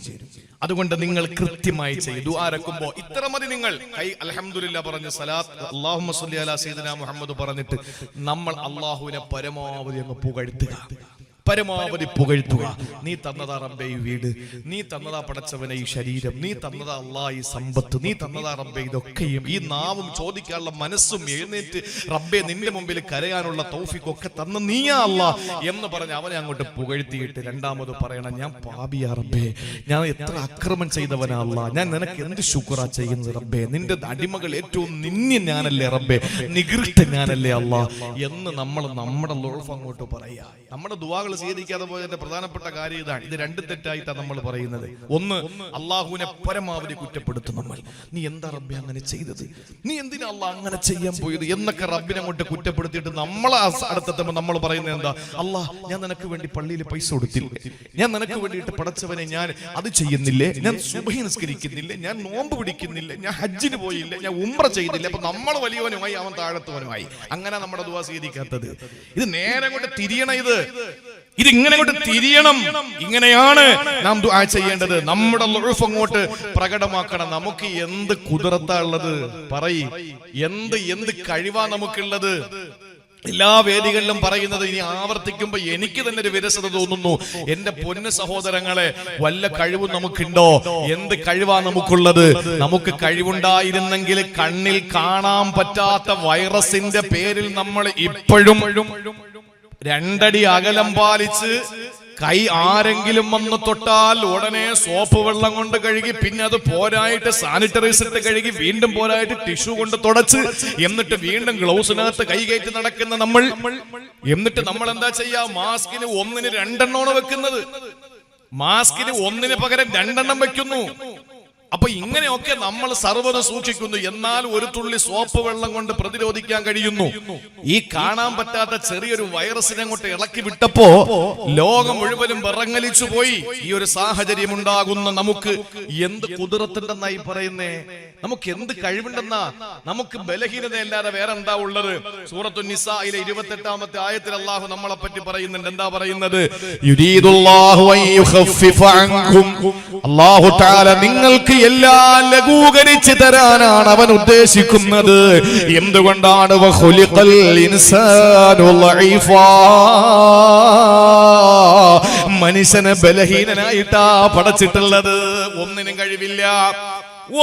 കഴിവില്ലാത്തവൻ, ഒരു കഴിവുമില്ലാത്തവനാണ് മനുഷ്യൻ. ഈ മനുഷ്യനെ അല്ലാഹു ആ ഒരു നിലയിൽ പടച്ചിരിക്കുന്നു.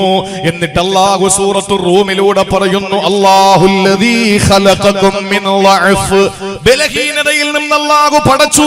സുമ്മ ജഅല മിൻ ബഅദി ളഅഫിൻ ഖുവ, പിന്നെ ബലഹീനതയിൽ നിന്ന് അല്ലാഹു നിങ്ങൾക്ക് നല്ല ശക്തി തന്നു, യുവാക്കളായി മാറി. സുമ്മ ജഅല മിൻ ബഅദി ഖുവ്വത്തിൻ ളഅഫ, വീണ്ടും നിങ്ങൾക്ക് അല്ലാഹു ബലഹീനത തന്നു. ചിന്തിച്ചിട്ടുണ്ടോ? ജനിക്കുമ്പോ നമുക്ക് വല്ല കഴിവുണ്ടോ? ഉമ്മ മനസ്സ് വെച്ചാൽ മാത്രം നമ്മൾ കഴിക്കില്ലേ? കഴിക്കൂല അല്ലേ? ഉമ്മ വിചാരിക്കണേ ഈ കുട്ടിന് പാല് കൊടുക്കണ്ട, എടുത്തങ്ങോട്ട് ഇട്ടു. നമ്മൾ എവിടെ പോയി പരാതി പറയും? കുഞ്ഞായിരിക്കുമ്പോ ഒരു നിലയിൽ നമുക്ക് പരാതി പറയാൻ പറ്റില്ല. അവര് ഭക്ഷണം തന്നില്ലെങ്കിൽ കിടന്ന് കീറാനേ പറ്റുള്ളൂ, കിടന്ന് നിലവിളിക്കാനേ പറ്റുള്ളൂ. അല്ലാതെ ഒരു പ്രതികരിക്കാൻ നമുക്ക് കഴിയില്ല. അവരുടെ മഹല് പതില് കൊണ്ട് ഉമ്മ നമുക്ക് ഭക്ഷണം തന്നാൽ നമ്മൾ കഴിക്കും, ഇല്ലെങ്കിൽ നമ്മളെ നിലവിളിയല്ലാതെ മറ്റൊന്നുമില്ല. നിലവിളി കൂടിയാൽ കുറച്ച് തുണി എടുത്തിട്ട് വായിൽ വെച്ച് കിട്ടി സ്റ്റിക്കർ ഒട്ടിച്ച പിന്നെന്താ ആരും കേൾക്കുകയില്ല. അപ്പൊ അവരുടെ മഹല് പതില് കൊണ്ടാണ് നമ്മൾ ഇങ്ങനെ വളർന്നു വന്നത്. പിന്നെ അങ്ങോട്ട് ആരോഗ്യമൊക്കെ ആയി, അൽഹംദുലില്ലാ.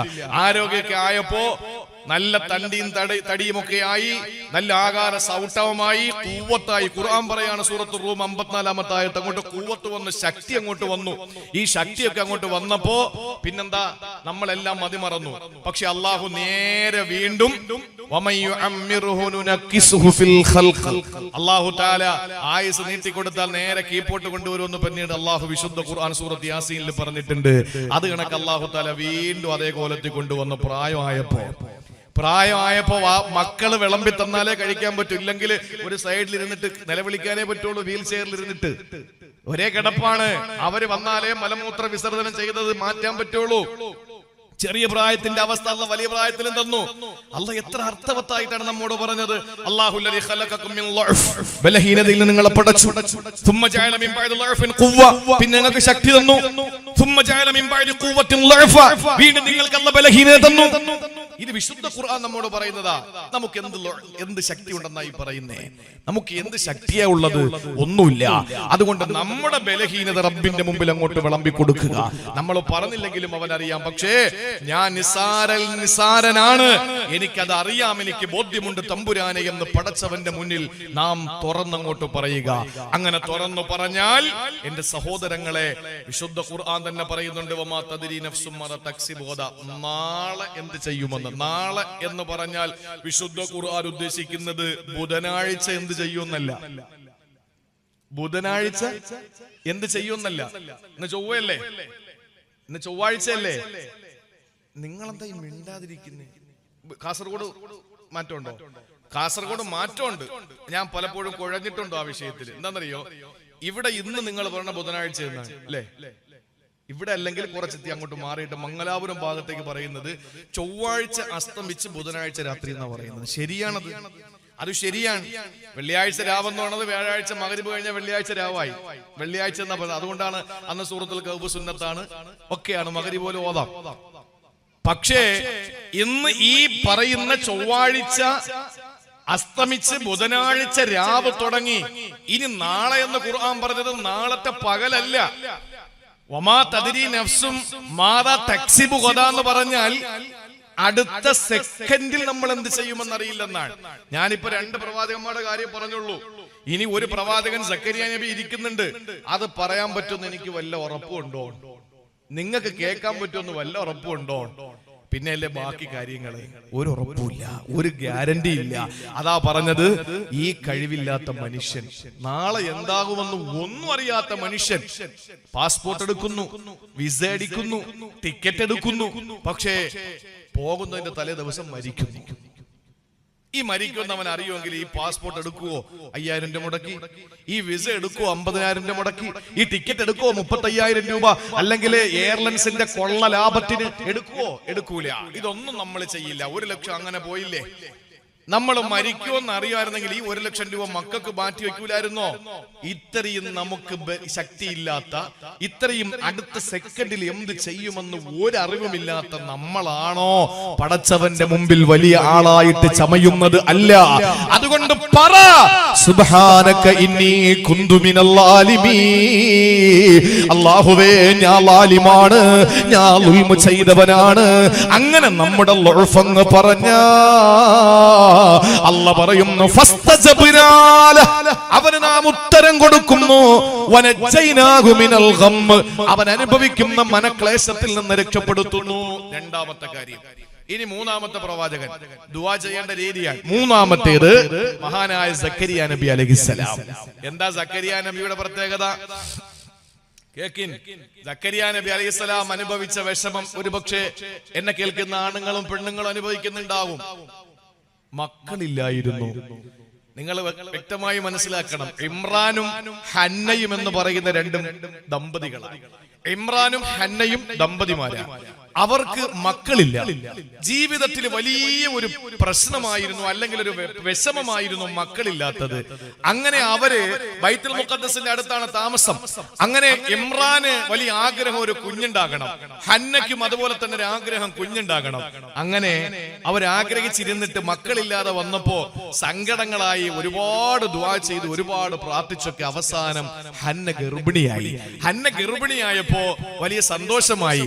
ഹന്ന പറഞ്ഞു, എനിക്കുള്ളത് ആൺകുട്ടിയാണെങ്കിൽ എന്റെ മോനെ ഞാൻ ബൈത്തുൽ മുഖദ്ദസിന്റെ ഖാദിമാക്കി മാറ്റിയേക്കാം, അവിടത്തെ മുഖ്രിയാക്കി മാറ്റിയേക്കാം, അല്ലെങ്കിൽ അവിടത്തെ ഒരു സെർവന്റ് ആക്കി മാറ്റിയേക്കാം നിയ്യത്ത് വെച്ചു. പക്ഷേ തന്റെ പ്രിയപ്പെട്ട പൊന്നുമോള് ജനിക്കുന്നത്, മകളായി പോയി ജനിച്ചത്, പേര് മറിയം. മറിയം എന്ന പേരുള്ള പൊന്നുമോള് ജനിച്ചു ഹന്ന ബീവിക്ക്. അത് കാണാൻ ഇമ്രാൻ ഉണ്ടായിരുന്നില്ല, അവര് മരണപ്പെട്ടു പോയി. അങ്ങനെ ഹന്ന ബീവി ഈ മറിയം ബീവിയെ വളർത്തി വലുതാക്കി. എന്നാലും വേണ്ടൂല, എന്റെ നീയത്ത് അങ്ങനെയാണല്ലോ എന്ന് പറഞ്ഞിട്ട് പരിശുദ്ധമായ ആ പള്ളിയിൽ മെഹ്റാബിൽ കൊണ്ടുവന്നാക്കി. ആരെ ഏൽപ്പിച്ചു? അവിടുത്തെ പണ്ഡിതന്മാർ ഒരുപാട് പേരുണ്ടായിരുന്നു. അപ്പൊ ഹന്നാ ബീവിയുടെ മോള് മറിയം ബീവിയെ വളർത്താൻ ആഗ്രഹം പ്രകടിപ്പിച്ചുകൊണ്ട് എല്ലാവരും വന്നു. അവസാനം നറുക്കിട്ടപ്പോ നറുക്ക് വീണത് സക്കരിയ എന്ന പേരുള്ള ഹന്നാ ബീവിയുടെ അനുജത്തിയുടെ കെട്ടിയോനായിരുന്നു പേര് വീണത്, അഥവാ സക്കരിയ നബി അലൈഹിസ്സലാം. അങ്ങനെ ആ ഇളയച്ചി അല്ലേ, ഇവിടെ അങ്ങനെ ഇളയച്ചിന്നല്ലേ പറയണ, ഇളയച്ചി മൂത്തച്ചി അല്ലേ, അപ്പൊ ഇളയതിനെ കല്യാണം കഴിച്ച സക്കരിയ നബി അലൈഹിസ്സലാമിന്റെ പേര് വീണു. അങ്ങനെ സക്കരിയ നബിയുടെ ആ ഉത്തരവാദിത്വത്തിൽ മറിയം ബീവി അവിടെ വളർന്നു വരുന്നു. അത്ഭുതങ്ങൾ പലതും കാണുന്നു. എന്തത്ഭുതം? ആ കാലഘട്ടത്തിൽ കിട്ടാത്ത, ആ സമയത്ത് കിട്ടാത്ത അത്ഭുതകരമായ പഴവർഗ്ഗങ്ങൾ മെഹ്റാബിൽ കണ്ടപ്പോ, അന്നാ ലക്കി ഹാദാ, ഇത് എവിടെന്നാടി മറിയമേ എന്ന് ചോദിച്ചു. പറഞ്ഞു, ഓമിന് എന്തില്ല, ഇതെന്റെ പടച്ചോൻ തന്നതാന്നൊക്കെ പറഞ്ഞപ്പോ അത്ഭുതം തോന്നി. സക്കരിയ നബി അലൈഹിസ്സലാത്തു വസ്സലാം ഒരാഗ്രഹം മുട്ടിട്ടു, എനിക്കൊരു കുഞ്ഞുണ്ടായെങ്കിലെന്ന്, എനിക്കൊരു കുഞ്ഞുണ്ടായെങ്കിലെന്ന്. പക്ഷേ സാധ്യതയില്ല, സാധ്യതയില്ല. എന്തുകൊണ്ടെന്നറിയോ? ഇംറഅതി ആഖിറ, എന്റെ ഭാര്യ മലടിയാണ്, എന്റെ ഭാര്യ മലടിയാണ്. മലടി എന്ന് പറഞ്ഞാൽ എന്താ പറയുക? പ്രസവിക്കാത്തവരെന്താ പറയാ? മച്ചി അല്ലേ? മച്ചി. നിങ്ങൾ പറഞ്ഞോളെ, നമ്മൾ ചീത്ത വിളിക്കുന്നില്ല. ചില വാക്കുകൾ കാസർഗോട്ടത്തെ ചില വാക്കുകളൊക്കെ തിരുവനന്തപുരത്ത് ഗുരുതരമായ പ്രശ്നം ഉണ്ടാക്കുന്നതാണ്. ഞങ്ങളെ നാട്ടിലെ ചില വാക്കുകൾ ഇവിടെ പറഞ്ഞാൽ നിങ്ങൾ അടുത്ത വർഷത്തെ വാഴല്ല, ഈ വർഷം തന്നെ നിർത്തിപ്പൊക്കോളാൻ പറയും. അങ്ങനെ അർത്ഥം, വളരെ മോശമുള്ള അർത്ഥമുള്ള വാക്കുകളുണ്ട്. അതൊക്കെ വഖ്തിലാഫു അൽസിനത്തിക്കും, ഭാഷാ വൈവിധ്യം തന്നെ അള്ളാഹുവിന്റെ ദൃഷ്ടാന്തമാണെന്ന് വിശുദ്ധ ഖുർആൻ. അതുകൊണ്ട് അതിൽ അത്ഭുതപ്പെടാനൊന്നുമില്ല. ഏതാണെങ്കിലും എന്റെ സഹോദരങ്ങളെ, മച്ചി എന്ന് നമ്മുടെ നാട്ടിൽ പറയും, മലടി എന്ന് ഞങ്ങളുടെ നാട്ടിൽ പറയും. അഥവാ പ്രസവിക്കാത്തവൾ, യൂട്രസ് ഇല്ലാത്തവളോ യൂട്രസിൽ എന്തെങ്കിലും വിഷയമുള്ളവളോ, അല്ലെങ്കിൽ ഈ പ്രസവിക്കേണ്ട ആ സ്ത്രീത്വം നഷ്ടപ്പെട്ട ഏതെങ്കിലും അവസ്ഥയോ, അങ്ങനെ മക്കളുണ്ടാകാൻ ഒരു സാധ്യതയുമില്ല. പിന്നെ എങ്ങനെ ആഗ്രഹിച്ചിട്ട്? പിന്നെ ആഗ്രഹിച്ചിട്ട് വല്ല കാര്യമുണ്ടോ? വല്ല കാര്യമുണ്ടോ ആഗ്രഹിച്ചിട്ട്? പക്ഷേ സക്കരിയ നബി അലൈഹിസ്സലാം പ്രതീക്ഷ കൈവിട്ടില്ല. സക്കരിയ നബി പ്രതീക്ഷ കൈവിട്ടില്ല. അല്ലാഹു പൊന്നുമക്കളെ തരാത്ത ആരെങ്കിലും എന്നെ കേൾക്കുന്നെങ്കിൽ, കുസുമങ്ങളില്ലാത്ത എന്റെ പ്രിയപ്പെട്ടവരെ, ശലഭങ്ങളാകുന്ന മക്കളില്ലാത്ത ആരെങ്കിലും എന്നെ കേൾക്കുന്നെങ്കിൽ അല്ലാഹുവിന്റെ മുന്നിൽ നീട്ടിക്കോ. പടച്ചവന് തരും, ഒരു സംശയവുമില്ല. എന്ത് തടസ്സമുണ്ടെങ്കിലും അല്ലാഹു ആ തടസ്സം മാറ്റി മക്കളെ തരും. അതിന്റെ ഏറ്റവും വലിയ തെളിവാണ് സക്കരിയ നബി അലൈഹിസ്സലാം. സക്കരിയ നബി ദുആ ചെയ്തു. എന്താ ദുആ ചെയ്തത്? ഓ സക്കരിയ നബിയെ, സക്കരിയ നബിയെ പറ്റി ഓർക്കുക. ഇതിനാദാ റബ്ബഹു റബ്ബി ലാ തദർനി ഫർദാ വഅന്ത ഖൈറുൽ വാരിസീൻ. ഈ ദുആ എഴുതി വെച്ചോ മക്കളില്ലാത്തവര്. റബ്ബി ലാ തദർനി ഫർദാ വഅന്ത ഖൈറുൽ വാരിസീൻ. എന്താണ് അതിന്റെ അർത്ഥമെന്നറിയോ? അല്ലാഹുവേ റബ്ബി ലാ തദർനി ഫർദാ, എന്നെ ഒറ്റക്കാക്കി കളയല്ല റബ്ബേ. വഅന്ത ഖൈറുൽ വാരിസീൻ, അനന്തരാവകാശികളെ കൊടുക്കുന്നവരിൽ മെച്ചപ്പെട്ടവനാണ്. നിനക്കതിന് കഴിയുമല്ലാ. എനിക്ക് സന്താനങ്ങളെ തരണേ റബ്ബേ എന്ന് മഹാനായ സക്കരിയ നബി അലൈഹിസ്സലാം ദുആ ചെയ്തപ്പോ എന്നെ കേൾക്കുന്ന സഹോദര സഹോദരിമാരെ, ഇത് ലൈവിലൂടെ വിദേശ രാജ്യത്തും സ്വദേശത്തും ഇരുന്ന് കാണുന്നവരെ, നിങ്ങളിൽ, നിങ്ങളുടെ കൂടപ്പിറപ്പുകളിൽ, നിങ്ങളുടെ വേണ്ടപ്പെട്ടവരിൽ മക്കളില്ലാത്തവരുണ്ടെങ്കിൽ സഹോദരാ എഴുതി വെച്ചോ. അല്ലാഹുവിന്റെ മറുപടി വരികയാ. ഫസ്തജബ്നാ ലഹു, മഹാനായ സക്കരിയ നബിക്ക് നാം ഉത്തരം കൊടുത്തു. വവഹബ്നാ ലഹു യഹ്യാ, മഹാനായ യഹ്യാ നബി എന്ന മകനെ നാം സക്കരിയ നബിക്ക് കൊടുത്തു. സക്കരിയ നബിക്ക് കിട്ടിയ മകന്റെ പേര് യഹ്യാ. രണ്ടുപേരും പ്രവാചകന്മാരാ. അല്ലാഹു തആല സക്കരിയ നബിക്ക് കൊടുത്ത പൊന്നുമോൻ യഹ്യാ തന്റെ ഭാര്യയുടെ ഗർഭാശയത്തിൽ വളർന്നില്ലേ? ഏത് ഗർഭാശയമാണ്? എന്റെ ഭാര്യ മച്ചിയാണ്, മലടിയാണ് എന്ന് പറഞ്ഞ ആ ഭാര്യയുടെ ഗർഭാശയത്തിൽ യഹ്യാ നബിക്ക് ജന്മം കൊടുത്ത അല്ലാഹ്. എന്തുകൊണ്ടാണ് സക്കരിയ നബി അലൈഹിസ്സലാമിന്റെ ദുആ വിശുദ്ധമായ സൂറത്തു മറിയമിൽ അത് പറയുന്നുണ്ട്. സക്കരിയ നബി വളരെ രഹസ്യമായി ദുആ ചെയ്തു എന്ന കാരണം, പ്രായം ഇത്രയായിട്ട് ഇനിയും മക്കൾക്ക് വേണ്ടി ദുആ രക്കുന്നത് ആരെങ്കിലും കേട്ടാ നാണക്കേടല്ലേ? മാത്രമല്ല, ഭാര്യ മലടിയായിരിക്കവേ, മച്ചിയായിരിക്കവേ ദുആ ചെയ്താൽ നാണക്കേടല്ലേ? അല്ലെങ്കിൽ തന്നെ എങ്ങനെ ആയിരം ഒന്ന് ദുആ രക്കുക? അതുകൊണ്ട് വളരെ രഹസ്യമായി അള്ളാഹുവിനോട് ദുആ ചെയ്തു. സഹോദരങ്ങളെ, അള്ളാഹു ഉത്തരം നൽകി. പടച്ചവൻ നമ്മുടെ ഹൃദയത്തിന്റെ വേദന അറിയുന്നവനല്ലേ? കല്ലിടുക്കിലെ പുൽക്കൊടിക്ക് പോലും കുടിനീര് കൊടുക്കുന്നവനല്ലേ? കാരിരുമ്പ് പോലത്തെ ഹൃദയത്തിന്റെ ഉള്ളറകളിൽ പോലും കണ്ണുനീർ പ്രവാഹങ്ങളെ പുറപ്പെടുവിക്കുന്നവനല്ലേ? അതുപോലെ നിശയുടെ നിശബ്ദതയിൽ, ഇരുളിന്റെ ചുരുളിൽ, കോൺക്രീറ്റ് സൗധത്തിന്റെ ഉള്ളിൽ കിടക്കുന്ന കറുത്ത മനുഷ്യന്റെ ഹൃദയത്തിന്റെ ഉള്ളറകളിൽ ഉണ്ടാകുന്ന ചിന്തകളെ പറ്റി അറിയുന്നത് റബ്ബല്ലേ?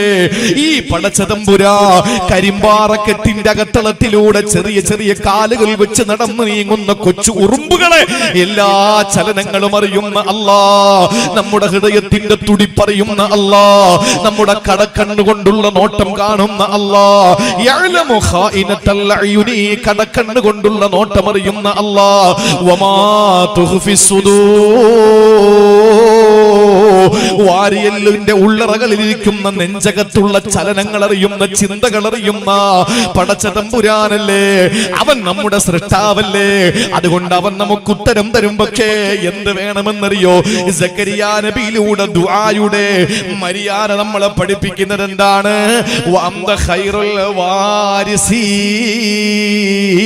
പടച്ചവനെ, നീ അനന്തരാവകാശികളെ കൊടുക്കുന്നവനാണ് എന്ന് മൂന്നാമതായ പ്രവാചകൻ സക്കരിയ നബി അലൈഹിസ്സലാം ദുആ ചെയ്തത്. ദുആയുടെ മൂന്നാമത്തെ മര്യാദയാണ്, ഞാൻ ചോദിക്കുന്ന കാര്യം നീ തന്നില്ലെങ്കിൽ അതിന്റെ പേരിൽ ഉണ്ടാകുന്ന അനന്തര ഫലങ്ങൾ അല്ലാഹു പറഞ്ഞു കൊടുക്കുക. അള്ളാഹ്ക്ക് അറിയാത്തതൊന്നും അല്ല. പക്ഷേ പടച്ചവനെ, എനിക്കിപ്പോ എന്റെ മകനെ ഗൾഫിൽ, ഒരു ഉദാഹരണം ഞാൻ പറഞ്ഞുതരാം. മകനെ ഗൾഫിൽ വിടണം. ആ ഒരു ദുആക്ക് വേണ്ടിയിട്ട് നമ്മൾ ആ ഒരു കാര്യത്തിന് വേണ്ടി ദുആ ഇറക്കുന്ന ഒരാൾ എന്താ സംഭവിക്കാൻ പോകുന്നത്? പടച്ചവനെ നീ കരുണയുള്ളവനാണ്, ഇത്രയും നാൾ എന്റെ മകനെ പോറ്റാനും എന്റെ മകനെ പ്രസവിക്കാനും എന്റെ മകനെ ആരോഗ്യത്തോടുകൂടി അവനെ വളർത്തി പഠിപ്പിച്ച് ഈ നിലയിൽ എത്തിക്കാനും നീ എനിക്ക് തൗഫീക്ക് തന്നല്ലോ. നീ എത്ര കരുണയുള്ളവനാ തമ്പുരാനെ. പടച്ചവനെ, ഞാൻ ഒരു അബലയാണ്, ഞാനൊരു പാവപ്പെട്ടവളാണ്. അല്ലാഹുവേ, എനിക്ക് നിവൃത്തിയില്ല, എനിക്ക് നിർവാഹമില്ല. പടച്ചവനെ, ഞാൻ നിന്റെ ഒരു അടിമയാണല്ലോ. പടച്ചവനെ, എന്റെ ഈ ദുആ നീ കേൾക്കണേ അല്ലാ. എന്റെ മകൻ ഒന്ന് പോയി രക്ഷപ്പെട്ടാൽ 2-3 പെൺമക്കൾ എനിക്കിരിക്കുന്നു. അവർക്ക് ഒരു വിവാഹം നടന്ന് കാണാൻ, ഒരു ചെറിയ വീട് വെക്കാൻ. അല്ലാഹുവേ, എന്റെ മകൻ അത് കിട്ടിയില്ലെങ്കിൽ ഇതൊക്കെ നീ സബബുകൾ കൊണ്ടാണല്ലോ ദുനിയാവിൽ ഓരോ കാര്യങ്ങൾ നിശ്ചയിക്കുന്നത്. ഈ മകൻ പോകാതെ ഇവിടെ നിന്നാൽ അല്ലാഹുവേ, അതിന്റെ പിന്നിൽ ഒരുപാട് പ്രശ്നങ്ങളുണ്ട്. ഞങ്ങൾക്ക് വീടില്ല, ഞങ്ങളുടെ സഹോദരിമാരുടെ എന്റെ പെൺമക്കളുടെ വിവാഹങ്ങൾ നടക്കാനുണ്ട്. ഇതൊക്കെ റബ്ബിന്റെ മുന്നിൽ അങ്ങോട്ട് ഒരിച്ചു കൊടുക്കുക. ഇതാണ് സക്കരിയ നബി അലൈഹി സ്വലാം പറഞ്ഞത്. അല്ലാ ലാ റബ്ബി ലാ തദർനി ഫർദ, നീ എന്നെ ഒറ്റക്കാക്കി കളയല്ലേ റബ്ബേ. വഅന്ത ഖൈറുൽ വാരിസീൻ, നീ അനന്തരാവകാശികളെ കൊടുക്കുന്നവനാ, എനിക്കിതില്ലാതെ പോയാൽ വലിയ ദുരന്തമാണ്. അല്ലാഹുവേ, നീ തരണേ എന്ന് പറഞ്ഞ സക്കരിയ നബി അലൈഹിസ്സലാം. അപ്പൊ ദുആ ചെയ്യുന്ന ഒരാള് ചെയ്യേണ്ട 3 കാര്യം: 1, റബ്ബിനെ പരമാവധി പുകഴ്ത്തി പറയുക. 2, നമ്മുടെ ബലഹീനതയെ അള്ളാഹുവിന്റെ മുമ്പിൽ വിവരിച്ചു കൊടുക്കുക. 3, ഈ ചോദിക്കുന്ന കാര്യം കിട്ടിയില്ലെങ്കിൽ ഉണ്ടായേക്കാവുന്ന അനന്തര ഫലങ്ങളെ സംബന്ധിച്ച് നാം ബോധവാന്മാരാണ് എന്ന് അള്ളാഹുവിനെ ധരിപ്പിക്കുക. ഈ 3 കാര്യം നമ്മൾ ചെയ്താൽ അൽഹംദുലില്ലാഹ് നമ്മുടെ ദുആ ഉത്തരം ലഭിക്കും. അല്ലാഹു അങ്ങനെ ഉത്തരം ലഭിക്കുന്ന സാലിഹീങ്ങളിൽ നമ്മളെ ഉൾപ്പെടുത്തി അനുഗ്രഹിക്കുമാറാവട്ടെ. അതിനുള്ള തൗഫീഖ് അല്ലാഹു നൽകി അനുഗ്രഹിക്കുമാറാവട്ടെ.